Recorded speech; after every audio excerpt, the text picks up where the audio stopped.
Yeah, chilly. His ears are so cold.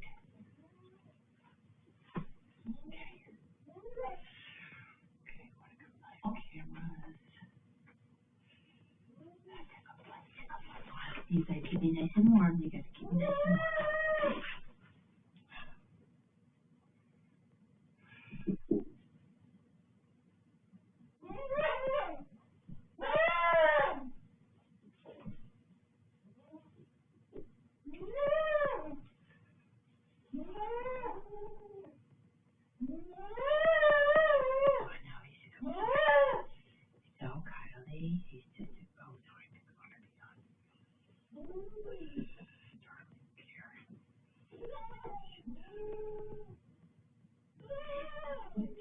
What you doing? What you doing? He's just coming. That's a good boy.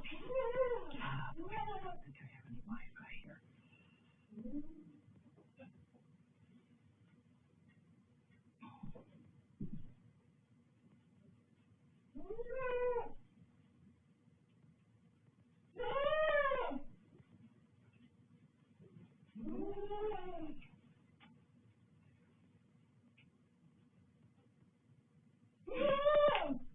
Okay, open app. There we go. Maybe that's form.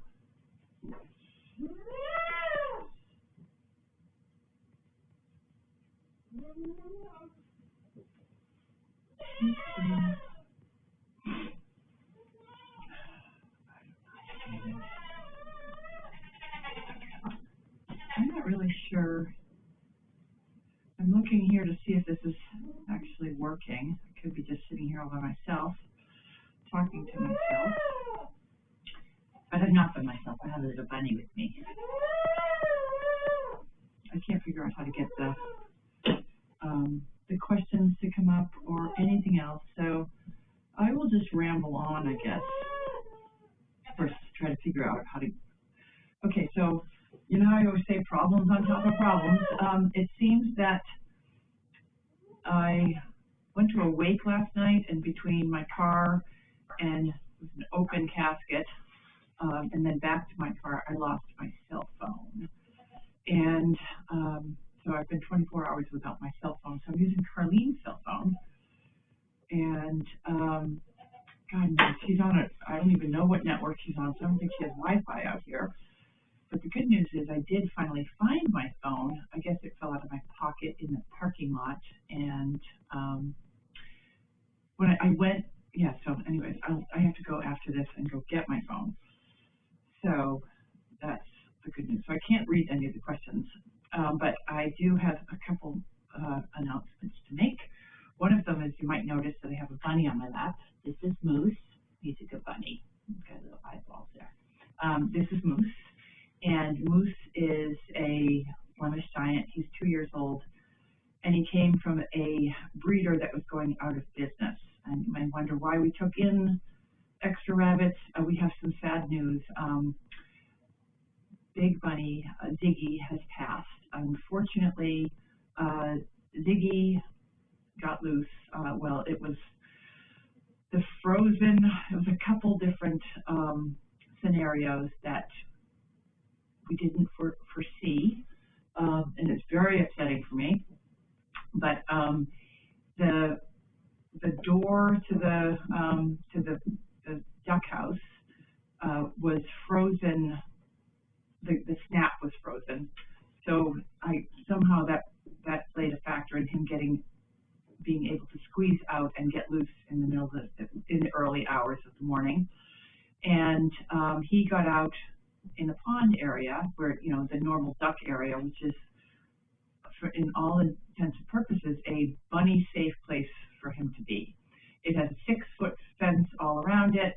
He's been out there for a really long time, and we've been very successful without anything coming in there. However, I miscalculated because I actually this fall put on a pair of waders, and I put in a fence, a wire mesh fence through the water,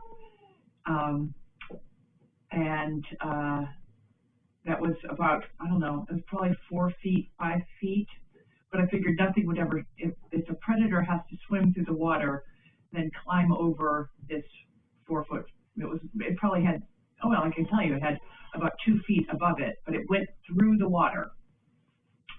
And I started doing it when it was dry. It was in the dry summer, so it was about 2 feet in the water and then 2 feet above the water in the shallow end, so that the ducks couldn't swim away, and predators would have to actually go through the water and then climb up over 2 feet and then back in the water and then swim across the rest of the pond. And that seemed to have kept everyone safe until the pond froze. And so the combination of Ziggy getting loose and the pond being frozen, he was murdered. Very upsetting about that. So, you know, we're farmers. We have to learn from it. You may have noticed that I moved we shut the gate so that they can no longer get down to the water.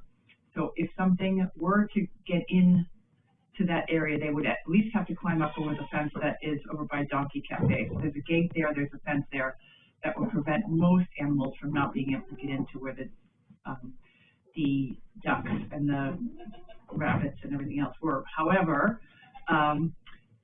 I was worried about Sally and the chickens because they don't fly at all, and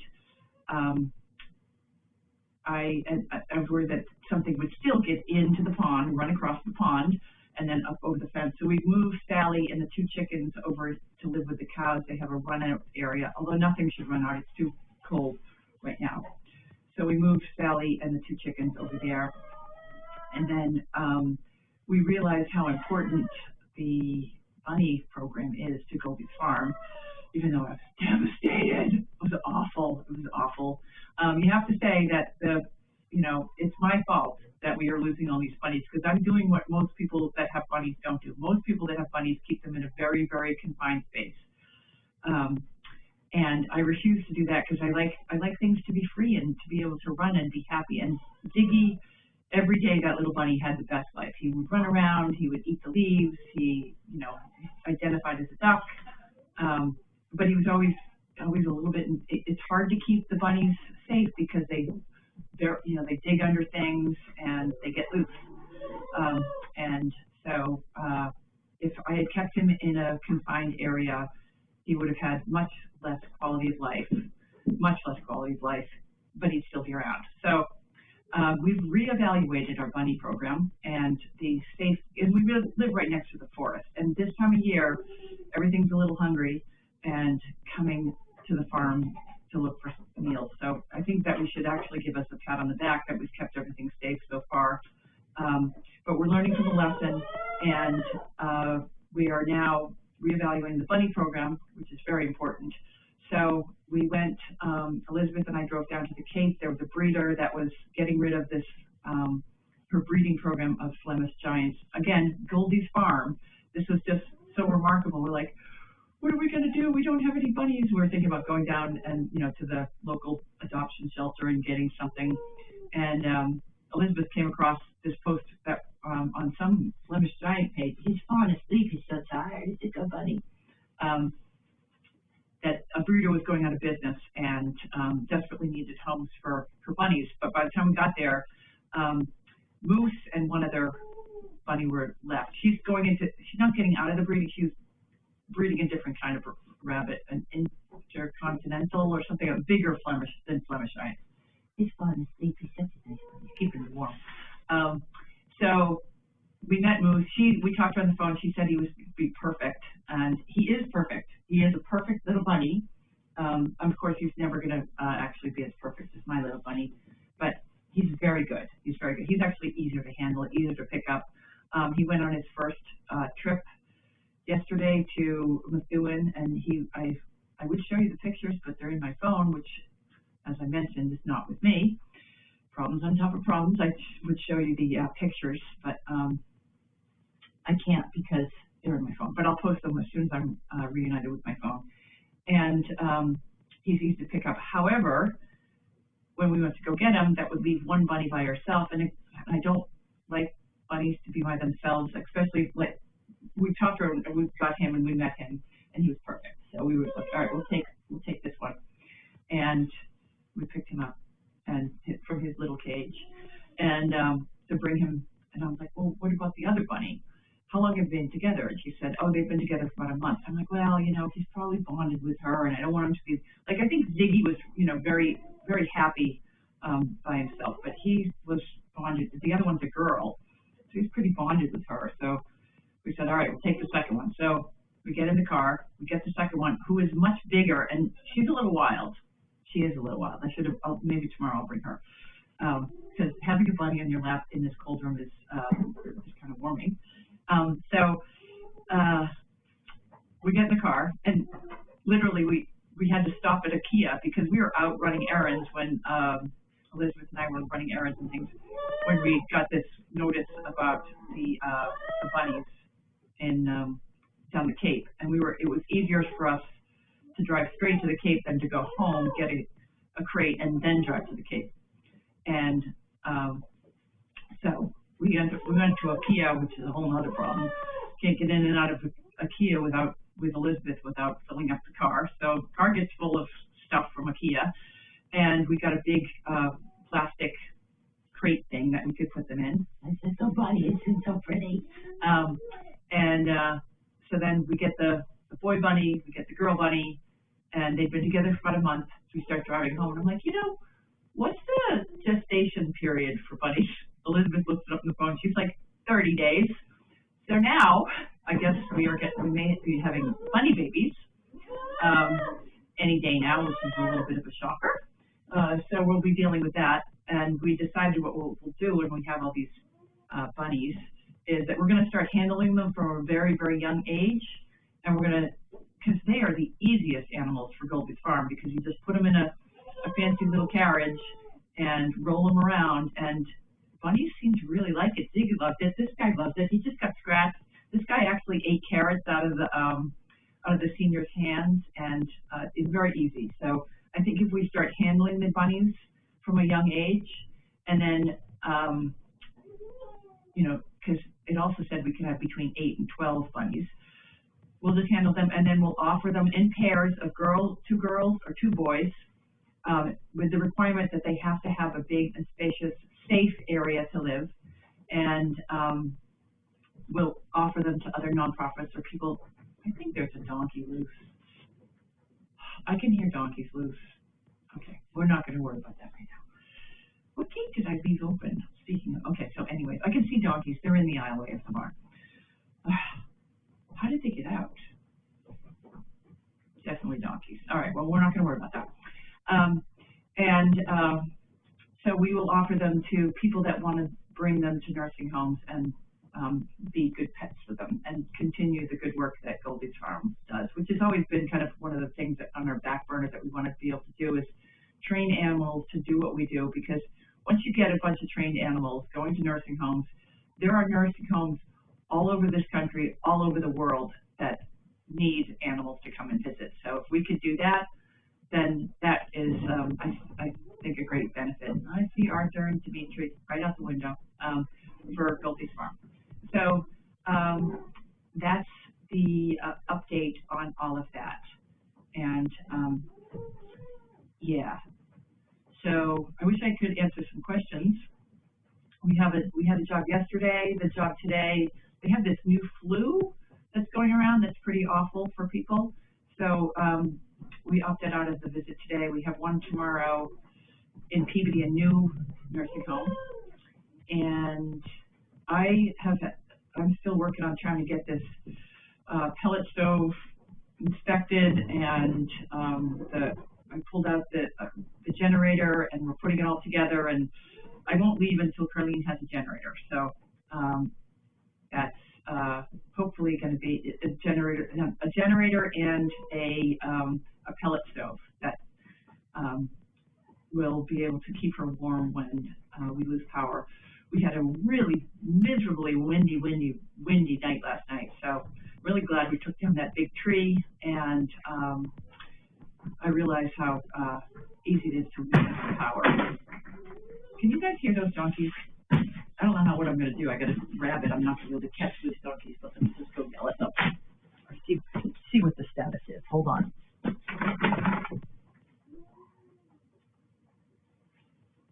Okay. I have an update on what's happening in the aisleway. Everybody's loose. I don't know how they got out. Because I just went down there. Maybe I started to feed them and I just opened the door and I got distracted by the bunny. So that's probably what happened. But that's all right. They're all in the aisleway. And there's nothing really good in the aisleway. And so I will be here probably till the weekend. And it's cold and it's icy and it's miserable and I can't believe I'm here again. I said last January, I hope I never spend another winter in Massachusetts, but it's seeming like just things are not wrapping up as quickly as I'd hoped. I need to be down there for the 6th, although I need to be here for the 6th. So that there's a court date on the 6th. But I do have Maria down in Aiken who is excited to continue. She can do the first job with the 2 dogs down there, and then if I don't make it for the 6th, so I'm still trying to figure that out. So that the departure date for me is TBD, to be determined. Isn't he a cute bunny though? Isn't he just really cute? He doesn't bite at all. Unlike Ziggy, he used to bite me all the time. But isn't he? He's just the best bunny. He's the best bunny. And wait till you see the pictures. He's a little, needs a little grooming, but wait till you see the pictures from yesterday. He was so good. He just sat there. He loves attention. And the other one, the mother, because she hasn't had babies yet, she's still not a mother. But the other rabbit is friendly, but she doesn't want to be picked up. So she needs a lot more handling. And yes, so that's all we have going on, other than to try to keep warm. I don't know if you guys can see the like ice skating rink all over the property, and the frozen water buckets. Just winter just makes animals so much more difficult. But and it's it used to not bug me as much, but God, it's just frozen water buckets and frozen everything, including me. So I wish I was better prepared with my own phone, but seems I'm not. So if you have any questions, we'll be back tomorrow night for mail call. So we will continue on. All right, I'm going to go put Ziggy back and then catch some loose donkeys and get on with life. All right, so thanks for joining me. See you all soon. All right, guys, what's going on out here? What's the party? What's the party? Don't fix me.